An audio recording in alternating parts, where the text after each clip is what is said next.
thank you for being here and indulging us in sharing what we hope will be helpful and meaningful. I think it's since 2009 I've been blessed to be invited here to speak to the Dysphonia group here in Tampa, and I'm just so thrilled to have my colleague with me to speak at the national conference this year. It's a big thrill, so thank you for having us. All right, I am going to be not surfing the web, but looking at my presentation here since I can't stand. We've made this arrangement, but I can see my slides here, so I'm not texting my friends or looking at Facebook. It's what to deal with every day, everywhere we go, isn't it? You're in the middle of something at work or with your family, and they're and not a good dynamic, but it's the 21st century, so here we are. So I want to start by saying this little arrangement, while inconvenient, is kind of necessary. I need 2 knee replacements, and I have other joint problems, and I cannot stand. And I'm okay with it. I'm not embarrassed by it. I don't feel like I have to excuse myself. It's a way that I've accommodated my disability to be able to continue to engage in my activities of daily living, whether it's spending time with my family, at a family thing, or my friends, or a work-related task, or something like this. I just do what I have to do, and I keep on going. And I want to start our talk by telling you, we hope today to empower you to do the same. And we're going to give you a couple of skills that are simple, but I think very powerful. I present them every time I speak to a group of people with voice disorders because I think it's empowering.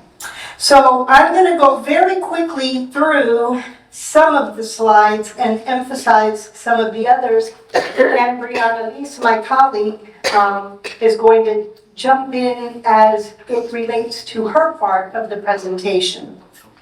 So I want to just tell you a little bit about Brianalysse.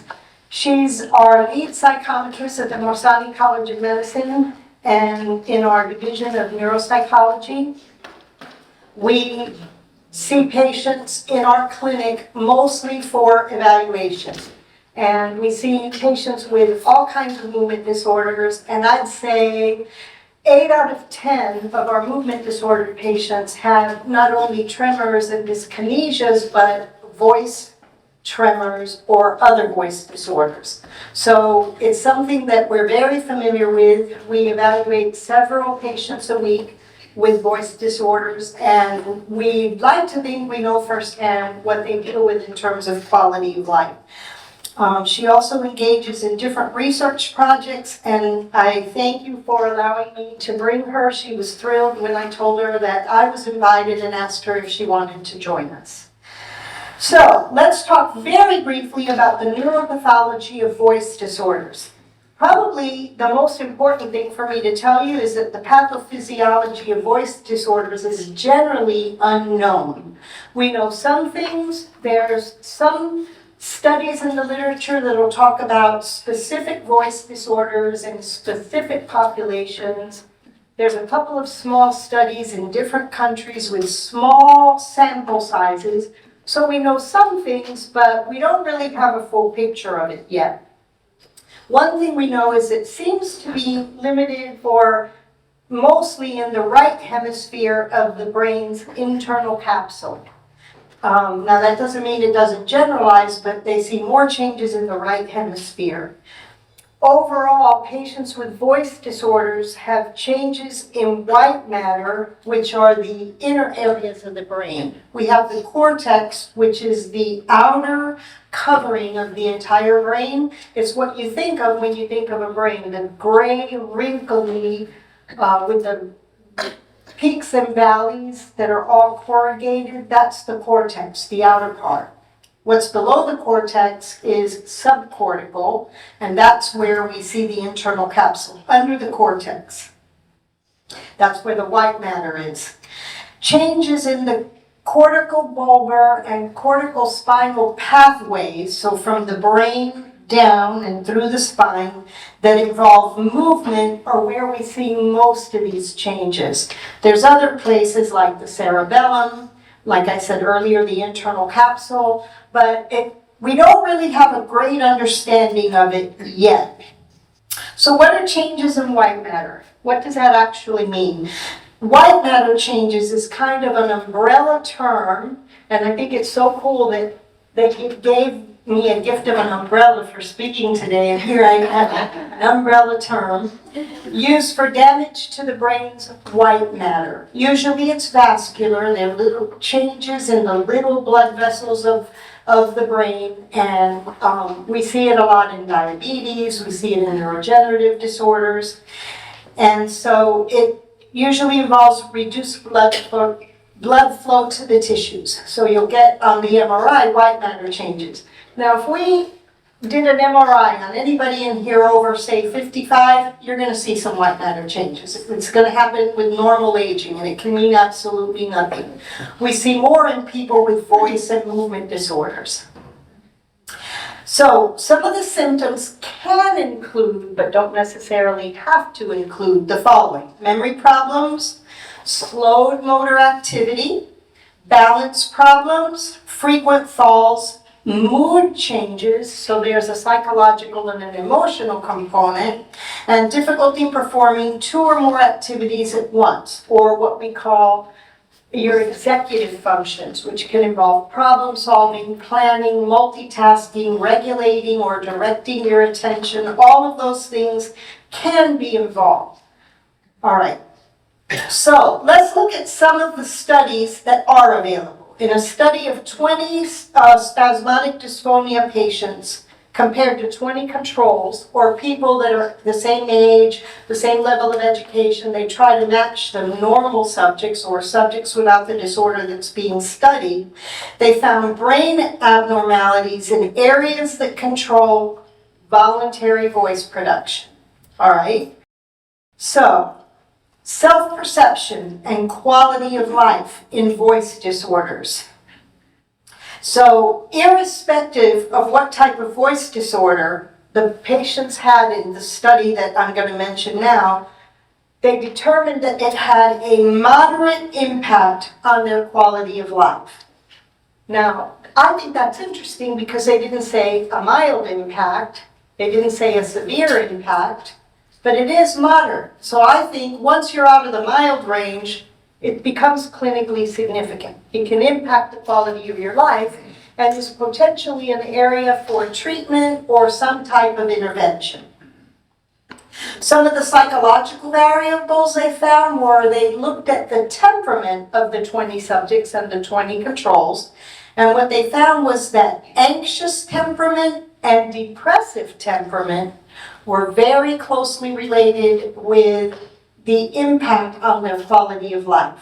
So someone that already has tendencies toward being anxious or depressed, whether or not you have a formal diagnosis of a disorder, just the temperament can impact how you perceive the voice disorder and how it impacts the quality of life.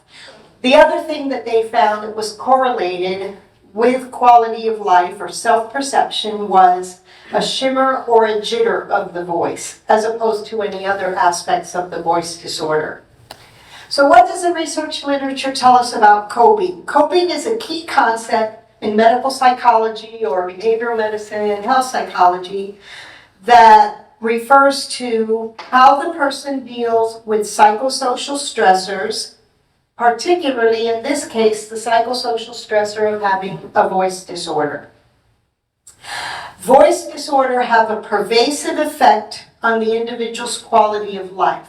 What we do see in the literature is about 3 or 4 well-researched quality of life scales.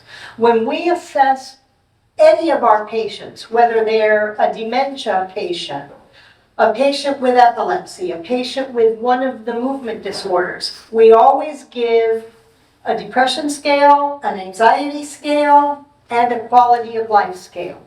Because one of the things that we as the neuropsychology team are interested in is how is the patient coping with this disorder? it doesn't matter what the referral question is, whether it's a pre-surgical question to have a procedure, or it's for treatment planning, or we're trying to differentially diagnose what it is that is happening to them cognitively. We always want to know about quality of life because we want to address that. We don't do the treatment, but we make a treatment plan and we send them to a health or a behavioral psychologist for treatment. I also think it's important to add that the way in which patients utilize certain coping mechanisms contributes to the overall patient presentation, whether that's more impaired neuropsychological functioning, which I'll see on the testing in terms of deficits, or whether it's how the patient is interacting with their family and how it affects familial relationships. So from an empirical perspective, that meaning that which is more based in observation and not just in theorizing, my goal is to, when I give all of these assessments, is to see whether or not there's a psychometric link between psychopathology and how it's affecting the patient on a neuropsychological scale. And it's lucky for me that where I'm presently practicing, in our neuropsychology division, we have a team of psychometrists. They're minimum bachelor's level, they have to have research experience, and of course they have to have excellent patient care skills, communication skills, right? Brianalysse is the lead technician, and because she's also bilingual, we have worked together now full-time for 4 years. She also works with me outside of USF in my forensic practice. She has become a very skilled observer of behavior and a very skilled clinician in terms of these dynamics. And when she does the testing, she'll come and sit with me and we'll go over the results. And she's the first level of eyes and ears on this patient. So then I get to get the psychometrist's perception of what the patient was like. Are they depressed? Do they look like they're anxious taking the test? So it's invaluable information. And we see these dynamics that are outlined on a daily basis. All right, so what are we going to talk about next? What is coping? Are we on coping with a voice disorder? Yeah, because every time it goes out, I have to go back to the slide. Coping is a concept in health psychology that looks at how we deal with the voice disorder. So let's look at the other study. 80 subjects with voice disorders, they found 4 aspects of coping. Now we can generally observe these dynamics and list them, but when they do research, they actually identify actual dynamics that statistically emerge from the scales or the measures that they're using. Social support is a big part of coping, of how any patient copes with any type of chronic disabling condition. But specifically in this study of 80 patients with voice disorders, social support, passive coping, avoidance, which isn't a healthy adaptive coping technique, but it is a way that people cope, they avoid. Information seeking, that's a healthy adaptive way of coping. Do research, find out what other people are saying. Get online, join groups online, find out what people are reporting. So we hope by the end of the talk to be able to give you a couple of skills that are going to help you not avoid, like busy places or restaurants or theater outings because of the noise and the difficulty expressing what you need. All right, sense of coherence. I didn't know this till I did this literature search most recently, and I was fascinated by it. The sense of coherence is a person's ability to adapt to stress. This is not just for voice disorders, this is a general concept in coping with different illnesses. How the person perceives life and promotes development of a good state of health. Understanding sense of coherence can help one develop a healthy and adaptive coping style or coping strategies whenever they're faced with a difficult situation. So in another study of 90 voice disorder patients in Brazil, they found an association or a correlation between sense of coherence and the degree of dysphonia, a relationship with age, and coping strategies. So the age was 45 to 70, have the highest sense of coherence, and use less emotional coping. So they use more cognitive strategies like thinking it through, not reacting emotionally with anxiety or anger or depression or frustration or hopelessness. So if you're not 45 yet, you've got all that to look forward to. But at the end of this presentation, you'll be able to do this at 20. And then Dr. Leon, I'll just interject. I think it's also important to note the differences in terms of culturally speaking, ethnocultural considerations. So granted, this was a study that was done in Brazil, but what they've also found here in the US is that older adults tend to exhibit more emotion-focused coping rather than problem-focused coping. So ages 45 and below tend to be much more direct in terms of how they view coping mechanisms, how they try to problem solve, whereas our older adults and our senior populations really want to focus more on the affective considerations of dysphonia and just how their feelings are implicated in the disease presentation and in the disorder, and then neuropsychologically as well. So I think it's important to recognize cultural considerations as well as age differences, because all of that ties into a more nuanced perspective of how we can make ourselves much more equipped to treating this disorder. That's a good point, and I'm sorry that I didn't make a cultural slide, but that's a very important point, because that study was done in Brazil, and different cultures can see different results. There's a joke, if you're Latino, it says, we're not screaming, we're just, Puerto Rican, or we're Cuban, or we're, Mexican. In a Latino family, if you don't yell, you don't get hurt, because everyone's talking at once. Probably it's the same with Italian families and certain other ethnic groups.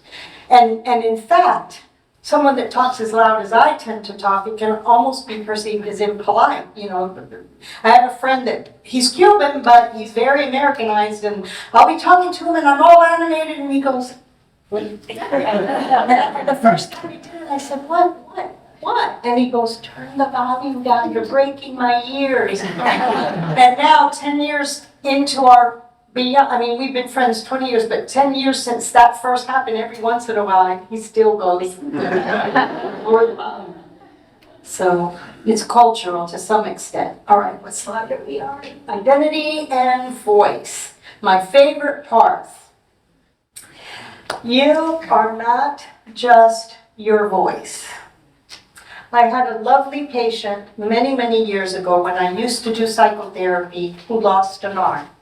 Very young, 22 years old. Lived with her fiance, was planning to get married, and one day she said to me, I just don't know how long he's going to stay with me now that I have only one arm. And how am I going to have a baby with only one arm? How am I going to hold a baby with only one arm? And I just kind of turned my head and I said, could you tell me, before we go on, could you just briefly tell me how many limbs exactly do you need to have to be lovable? And she stopped for a second and then she burst out laughing. Why did she burst out laughing? Because it hit her that how lovable we are doesn't depend on how many limbs we have. I understand her pain. I understand her sense of loss. You're not whole anymore. You feel like you're missing something. But the truth is, we're just as lovable with 3 limbs as we are with 4. We're just as lovable with a shaky or a hoarse or a minimal voice as we are with the voice that we had before we were diagnosed and developed this problem. Or before we could stand on both feet for a 3-hour talk without batting an eye, right? So you are definitely more than your voice. All right. Communication. Here's my favorite part of the talk, the 3-step communication skill. If you remember nothing else about what we talked about today, I hope you'll take this with you. I've used this 3-step communication skill with developmentally delayed adolescents through university students, okay, and elder adults. When you have difficulty with your voice and you're in a restaurant and the waitress or the waiter is getting impatient because they can't hear you or because you're gesturing or pointing, You can use this in any situation, this skill in any situation. It's the BEN model, B-E-N. And it stands for exactly what you see on the slide. Behavior, emotional response, and need or want. It's really what you want, but the BU model wouldn't have sounded as good, so I turned it into the BEN model and made it what you need or what you want. So the first step is you say what you need or want. And you do it using an I'm going ahead of myself. You use it without generalizations or using always or never. So I might say to my family member, instead of saying, you're always late when we have lunch planned, I would say, the last 3 times we had lunch planned, I waited for over 15 minutes. That's a very specific behavior that doesn't involve judgment. Or I didn't say, you always forget to meet me for lunch on time. You always arrive late. Or you never arrive on time. No, the last 3 times you've arrived at least 15 minutes late. You never remember my birthday. No. The last 4 years, you've completely forgotten my birthday. You see the difference? One involves judgment or generalizes by saying never or always. The other one is very specific, and there's no judgment in the last 4 times you've been late. The key component in the first step really is to identify the behavior. What is most concerning or most distressing to you? In identifying it and you're eliminating that judgment component, you're much more likely to effectively communicate what's going on with you, what's wrong, or what's most distressing. The second step is you tell them what your emotional response is to that. I feel frustrated. I feel angry. I feel disrespected. I feel disregarded. Use an I statement. I feel. That's very different from, I'm going to be vulgar, you're always late, you were mean to me, and you're pissing me off. What does that mean? You were rude or you were ugly. That could mean different things to different people. But if I say you raised your voice at me in front of all of my colleagues, and I felt hurt and disrespected, very different. The behavior, you raised your voice at me, you called me a name, you rushed me. That's a little iffy, but... Or you were dismissive. You were dismissive, right? I felt dismissed, disregarded, right? And then the third thing is you say what you need or want. I need you to arrive on time when we have lunch planned. Or I need you to call me before I leave the house if you're not going to make it on time so that I can leave 15 minutes late. I want you to make an effort to remember my birthday after 25 years of marriage. The same way I want your birthday. Right? You're saying very specifically what you want. I want you to speak to me in a quiet tone. It seems so simple. It seems reductionistic, and it is. But if you practice it and you stick to it, you will be able to do whatever you need to do. I noticed that you're in a hurry to take my order. I noticed that you're asking me repeatedly. I have a voice disorder. That's an extra step. You're just putting it in there. I have a voice disorder, and I feel rushed. I'd like you to give me a few minutes to collect my thoughts and make a decision and express to you what I'd like. Because you can point on the menu, but you might want your steak butterflied and well done. That's not on the menu. And if you're having trouble getting it out, and if they're rushing you or saying, what, I can't hear you, or are you done? Is that all? Is there anything else? Point it out to them. You're asking me 3 questions in rapid succession. I have a voice disorder and I feel rushed. Please bear with me. Give me a minute to collect myself, and maybe you could come back in 2 minutes and I'll tell you then what I want. Or you can arrive at the restaurant and say, good afternoon, I have a voice disorder. Could you seat us in the quieter part of the restaurant? It's like me asking for a chair to sit in. It's like her sitting in a chair when she could stand so that it'll be easier for our presentation. It's just an accommodation. It doesn't matter how many legs we can stand on, or how loud we can project our voice, or how many limbs we have. That's not our identity. But yet, we've been groomed through society and social media and magazine covers and other things to think of ourselves that way. But you have the power to take control of how you see yourself and empower yourself, even if your voice isn't powerful. All right, so that's the 3-step communication skill, the absolute favorite part of my presentation. I have to look into see your identity. What is our identity? I like, when I do this talk, I like to, anything about communication and identity, I like to break it down for you. Because I think it will help you think about how you see yourself in the setting of a voice disorder, right? What is self-perception? That's the how we see ourselves, the view we have about ourselves, a 3-limb person versus a wonderful person who happens to have only 3 limbs. A mobility impaired person versus a wonderful person that happens to have a mobility impairment, right? Or a voice disordered person versus a wonderful and efficacious person that happens to have a voice disorder, all right? Self-efficacy is who, what we see when we look at ourselves, the image we have of ourselves, how we affect the world, how efficacious we are. Well, you might see yourself as less efficacious because of your voice disorder, but that's your perception, it's not reality. And you can take control of that, of how you impact the world by accommodating yourself or asking for what you need in any given setting. And finally is self-esteem, and it's what we feel, how we judge the characteristics that we possess, how we see ourselves and how we feel about what we see.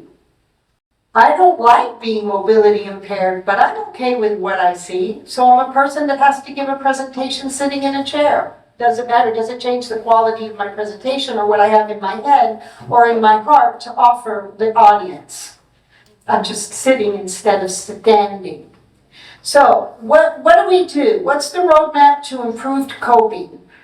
Psychotherapy is always an option. I don't presume to say that everybody in this room needs psychotherapy. I'm saying it's a privilege that's available to us in a first world country should we want to go get some support to help us with active coping. But I want to say a few things, and you can jump in because you know my thinking. Therapists are not all created equal. I would recommend if you get therapy that you see a doctoral level health psychologist, a clinical psychologist that specializes in health psychology or behavioral medicine, because they're familiar with the challenges of someone having a chronic condition. There should be goals. You should set the goals from the outset. And then every couple of sessions, you should be checking in and saying, how are we doing with this goal? And you should be done fairly quickly. For you guys, between 4 and 10 sessions at the most. I have patients that come in and they've been on anxiety medication for 10 years and depression, antidepressants, and something like Postpar that helps with irritability and anger outbursts. And they've been on the Valium for sleep. Depression symptoms continue. 10 years, 12 years, and I say, have you ever seen a therapist or have you ever seen a mental health provider? And they say, oh yes, I have a therapist. Oh, okay, good. So I'm like, okay, they're already in therapy. They're probably going to start getting off the medication. How long have you been with the therapist? Oh, 7 years. She's wonderful. And I'm like, yeah, she's got a wonderful bank account is what she has. Then therapy is not in perpetuity. Right? You have goals, you set them, you meet them, and you kind of graduate. And it's like, goodbye and thank you. This has been most helpful. That doesn't mean if you have a life change, a psychosocial stressor, you can't call up and say, hey, I want to come in for a few sessions. Some things are going on. You can go back and update your coping, but you shouldn't be in therapy for a year. You should be in therapy no more than 16 weeks. Okay? Health psychologist is our preference. What's next? cognitive rehabilitation. This is a cool rehab therapy. So if you have a physical problem, you go to physical therapy. You have problems with your hands or doing daily living skills, you go to occupational therapy. Speech, you see a speech therapist, but cognitive rehab is done by speech pathologists, but it's to help you with your thinking and your organization and your attention. It's a cool therapy. It should be no more than 12 sessions. You focus on very specific goals. It's something most people don't know about, but you can ask your neurologist or your ENT or anybody that's one of your providers to make a referral should you ever think it was going to be beneficial. And last but not least, and in fact maybe most important, is as the research shows that we looked at in the beginning, the support of family and friends. And to that end, I'm going to defer to Brianalysse to talk about family systems variables that are important. So just to better contextualize everything, as Dr. Leon mentioned early on, I do work as a psychometrist. For those who don't know, it's someone who specializes in the administration and scoring of both psychological and neuropsychological assessments. Okay, so what does that mean? That means that a patient who might come into our clinic who's exhibiting some sort of cognitive difficulty, whether it be attention, memory problems, visual, spatial, motor difficulties, or anything of the sort, would come to see us for an evaluation so that we can better conceptualize what might be contributing to the patient's presentation. So I'll give them a number of different assessments that are empirically based and are gold standard assessments so that we can get a valid assessment of what the patient is able to do.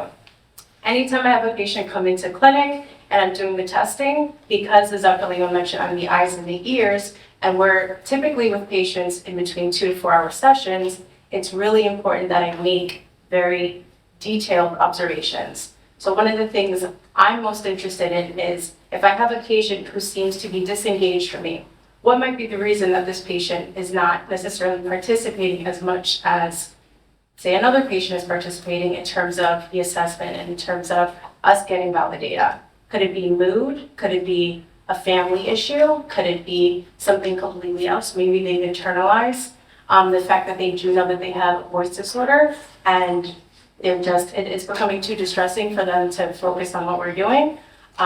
Maybe they are afraid that I won't be able to hear them as well as we're getting through the assessments. So it's very much so nuanced.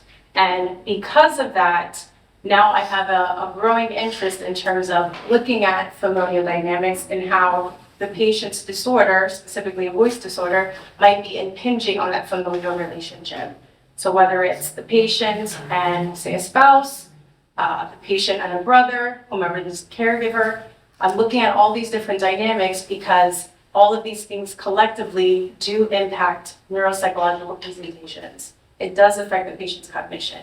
These are disorders that you guys have to deal with on a day-to-day basis. And in terms of contextualizing it, it's difficult for a patient to do that, much let alone a patient who is not able to have that familial support. A patient who does feel like perhaps they're alone in the world and they've developed learned helplessness. A patient who has now exhibited maladaptive coping mechanisms to where they become more avoidant and to where they don't want to seek help anymore. So it's a multidisciplinary perspective of looking at all these different pieces of the puzzle to how it's going to affect the patient by the time they get to us for a neuropsychological evaluation.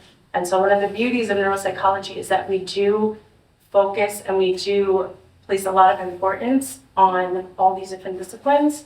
And to any patient who is trying to seek the consult of another healthcare professional, we do recommend that they be at least board certified.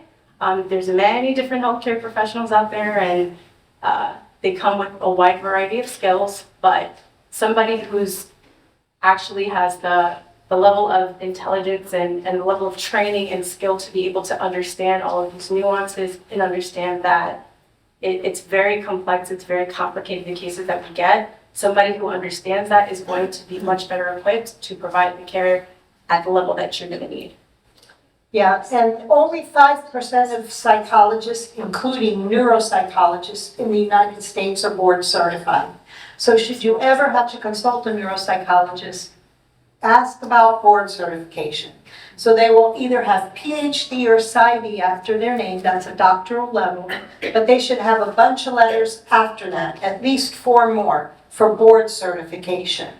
And if they're not board certified, it's worth going down the list until you find someone that your insurance covers that is board certified, because they will be much more familiar with these behavioral medicine issues than someone who isn't. To get board certified, you have to have and document, like prove with transcripts and letters, not only specialty training on the internship before you get your doctorate, but then 2 years of fellowship after you graduate with your doctorate, supervised in a structured program that has all kinds of criteria. Then you have to pass a written exam, and then you have to give a work sample, and you go before a board of 3 to 5 boarded neuropsychologists, and then you have to defend that work. And they pick you apart and try to trick you and see if you really know what you're talking about. And if you don't pass that, you don't get board certified. So it really is a higher level of training, and it's been demonstrated and peer reviewed. So look for the letters after the PsyD or the PhD. And leave here empowered and with confidence in yourselves. And we thank you for your time and attention. We know we covered a lot at breakneck speed, but we just think all of it's important, and we love talking about it. So it was a pleasure to be here. We thank you again, and I hope you all any questions. Yeah, we'll take up 5 minutes for questions, and I hope you enjoy the rest of the conference. I noticed that you jump in to speak for me. I feel uncomfortable with that. I feel unheard. And I'd like you to let me speak for myself. I'd like you to be patient, even if it takes a little longer. I'd like you to let me speak for myself. I need you to allow me to make my own order. You can say, I'd like you to be patient. You're not saying you're being impatient. You're asking them for patience, because that's what you need, right? You're not saying, you're interfering with my ability to order for myself. You're not saying, you're taking over my order. Those things are generalizations and implied judgment. You're interrupting me and you're ordering for me. I noticed you repeatedly try to order for me. Thank you. However, I feel disregarded or unheard. I need for you to let me order. And then you can tell the server, bear with me, I have a voice disorder. And then you take it from there. If you see, no matter what the situation is, you can tailor it to that situation if you follow that script. Yeah, and it doesn't necessarily have to only happen in the situation. It could be done preemptively. So perhaps before you guys go out to eat, this is something that you can bring up to the forefront and discuss. And it doesn't have to be a negative behavior, it can be a positive behavior. I notice you're waiting patiently. I feel awkward, however, I need you to know that talking expends a lot of my energy. I'd like you to continue to be patient and give me time to put my thoughts and my words together. Same thing, you put it out there, you tell them. Just like I got up here and before I hit the first slide, I said, thank you for having me. I'm sorry I have to sit here, but, I have a mobility problem. I don't make excuses, and I've learned to accommodate myself, and I've empowered myself. That's what you're doing. You are empowering yourself. You need everything to slow down so that you can get the words out and put the thoughts at the speed of the energy that you expend to get the words out. So you tell them, and people are wonderful about accepting your accommodation once they know what's going on. Does that make sense? Yes. I think too, it sounded like she was also asking whether or not if a situation is too mentally fatiguing and physically fatiguing how do I counter that, or how do I resolve that and reconcile it within a context of me trying to get people to understand what I'm saying. And if it becomes too fatiguing, you might want to lean on familial support, where you can seek consult from those other healthcare professionals to find a way to mitigate that fatigue that you're having. And that, I think, would be a combination of voice therapy with cognitive rehab. Because then the goal would be to use a more economic model of information output. Those are the kinds of things that you could learn. Do you live here locally? No, LA. LA. But I'm sure there's somebody there. There's got to be a good doctoral level speech pathologist that does nothing but cognitive rehab. And that might be a person that you might want to find. What is cognitive rehab? It's what we talked about on one of the slides in terms of what therapies you could seek. It's typically done by speech pathologists, but it's helping to put your thinking, your cognitive processes, and focus them and make them more economical and communication. So that's the type of therapist that would do the type of therapy that could help you integrate those two. You're not Before we leave, I'll write it down for you. I got How many decibels do you need to speak to feel adequate? How many limbs do you need to have to feel adequate? You're the same person no matter how high or how low your voice is. If you prepare people and you say, bear with me, I'd like you to be patient, I have a voice disorder. But you're empowering yourself. Would you all not come to see me next year if I get invited because I had to sit in the chair this year? I think you'd probably want to come. If you're willing to come, you're going to come. And you might not come if you didn't benefit from the talk. That's okay. But you wouldn't not come because, oh, she had to sit in a chair. I'm not going to go here. Right?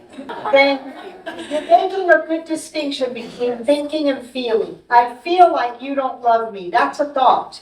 I feel unloved. I feel inadequate. Or I think you don't love me. You make a very good point. Yes. And it's our own self-perception. And I hope you'll like more what you see in the mirror after you leave here today.